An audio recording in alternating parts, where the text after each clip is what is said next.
friends, this is the Mrs. Wolfie from our half acre homestead, and I'm finally doing it. I'm going to dehydrate cheese. Now I've been doing some research, and a lot of people will put it on in your dehydrator on a high setting, but that just melts the cheese. And what we want to do is we want to dry it out, and I don't want to make a mess on my dehydrator. So what I'm going to do, isn't this a nifty thing? It's a little old-fashioned, but it's got a good slicing blade on it. And 10 cents to the person who tells me who and where I got it from. If you say Nancy, you'd be right. But I like this because it slices it thin. I'm not going to grate it because I don't want it falling down through. I haven't got through all the trays yet. This is a patience job, folks. I've done a little bit more research because I wanted to make sure I did this properly. Now, we're not melting the cheese, folks. We are drying the cheese. There's a big difference. So it's a patience thing. One of the most important things is that you have your cheese, shape doesn't matter, but uniformity in thickness does. And the thicker or the thinner your cheese is, the faster it will dry. Now, like I said, I'm not melting this stuff. I'm going to be putting this on the dehydrator at the lowest possible temperature because we want it to sweat and we want that sweat to dry off. Like my daddy used to say, if a job's worth doing, it's worth doing right. Okay, so we'll be back. I have 2 more trays to do, and so far I've only gotten one of these bricks, which is a pound of cheese. So this may take a few days to get as much cheese as I would like. All right, we'll be back when the trays are full. Alrighty, we've got 6 trays at a little over a pound of cheese.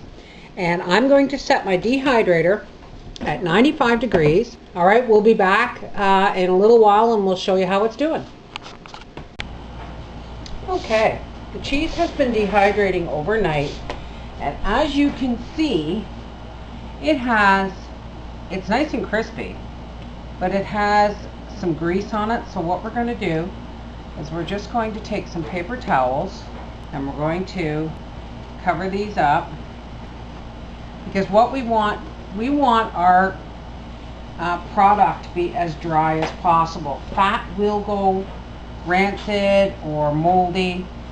So what we're going to do is I'm just going to put paper towel over top, and then I'm going to take one of these smaller trays and I'm going to flip the whole thing onto the paper towel, just like that. Let's move this out of the way. And there is 1 tray of cheese. And we're just going to take it and we're going to pat it dry. We just want, you can tell that it's nice and crunchy actually. But you see the grease that's coming off of here? And we just want to kind of soak it up. Now this is a tedious job, but if you want to dehydrate your own cheese, you know, I mean, this is the how to go about it. It's a lot of grease we're getting out of that cheese. The more grease you get out of the cheese, the more oil you get out of the cheese, the nicer it's going to be when you grind it up into a powder. And I think what I might do is I might line my trays with some paper towel and dehydrate further. But as I dehydrate, I didn't want to dehydrate it on paper towel because I was afraid of it sticking, but now that it's partially dry, it shouldn't be an issue.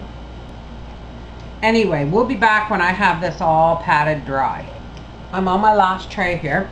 I've gone ahead and wiped the excess grease off. Folks, if you're going to do this, get yourself at least 2 rolls of paper towel. And now we're going to do it, put it in its final stage of drying. And I've got 2 sheets of paper towel here, and I'm just going to fold them, and I'm going to take a nice big corner out of those. And then I'm going to separate my paper towels and put them curling side down. And now we're just going to put the last of our cheese onto the paper towel. And again, it's already absorbing more fat. You're not going to get all the grease off your cheese, but you can do or go a long way to doing that. And then, still on the low setting, we're going to put these back in the dehydrator. Alrighty, we'll be back when these come out of the dehydrator again and we grind the powder. Now we have, you can see that the grease on the paper towel, we've gotten some more off, but what we're going to do is we're going to take it one step further. Now you guys know I do this with my powdered eggs, but let's do it with the cheese too. Because what we want to do is we want the cheese to be as dry as possible. That's what gives it its staying factor for long-term storage. Now these should be good and dry. Dry enough to grind? Yes, look at that. Gonna get it to a powder as much as possible. And then we're just going to, now I don't know if it's going to cling to the paper towel or not, but let's just get our cheese powder. That looks pretty dry, folks, but we'll know when we turn it over and if there's grease on the bottom. So let's get the rest of our cheese ground up, and then we're going to give it a couple more hours in the dehydrator. You know, you can't be too careful, and there is some sticking to the inside of the grinder, which means there's still moisture there. So we want to give it a little bit more time in the dehydrator, but in powdered state. All right, we'll be back when I have this all ground up. Now, I'm going to say a pound of cheese, or a pound and a quarter of cheese, if we're lucky, will produce maybe a cup of cheese powder.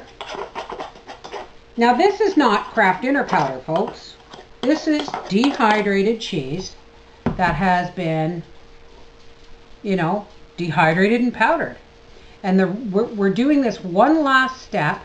We're putting it on the paper towel on a fruit roll-up tray in the dehydrator, and we're going to run the dehydrator just a little bit more, because if there's any oil left in the cheese, we want it to be absorbed by this paper towel. Because, you know, you're going to end up with less cheese because you're getting rid of more moisture, but better safe than sorry, right?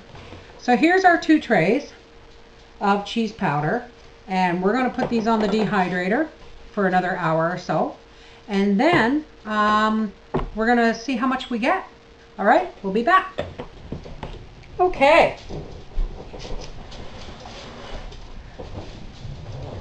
Here we go. This has been, our powder has been drying for about another hour, and we're going to see how much we actually have.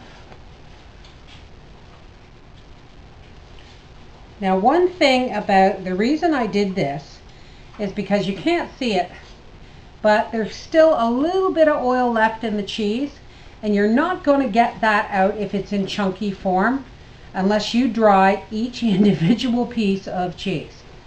So when we grind it and powder it, we get, if not all, at least a good portion of that last bit of oily residue.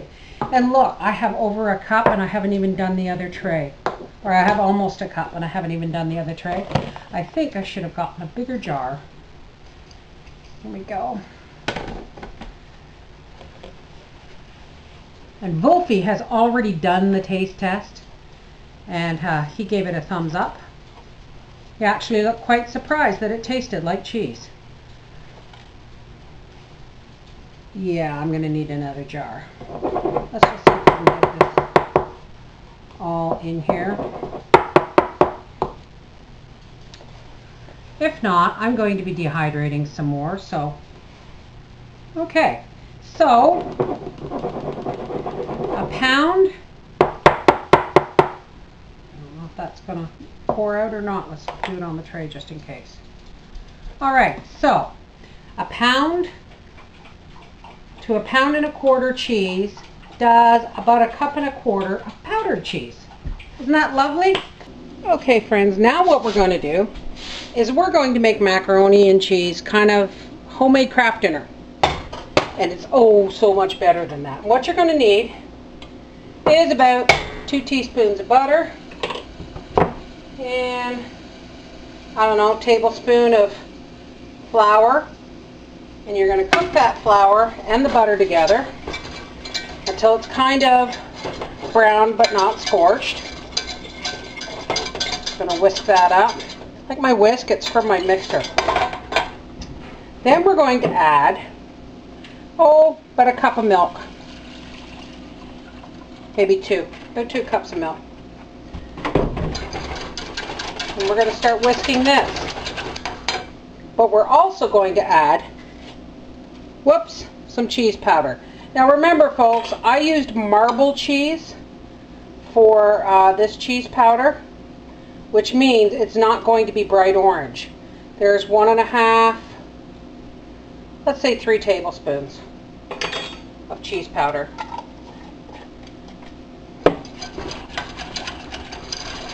And we are just going to cook this. A little bit of pepper, excuse my arm. Dash of sea salt, and I mean just a dash. Because remember, your cheese is concentrated. So this is going to look, well heck, let's give it a little bit more cheese. So I've used about 1/8 of a cup of cheese maybe. We're just going to warm this up until it thickens.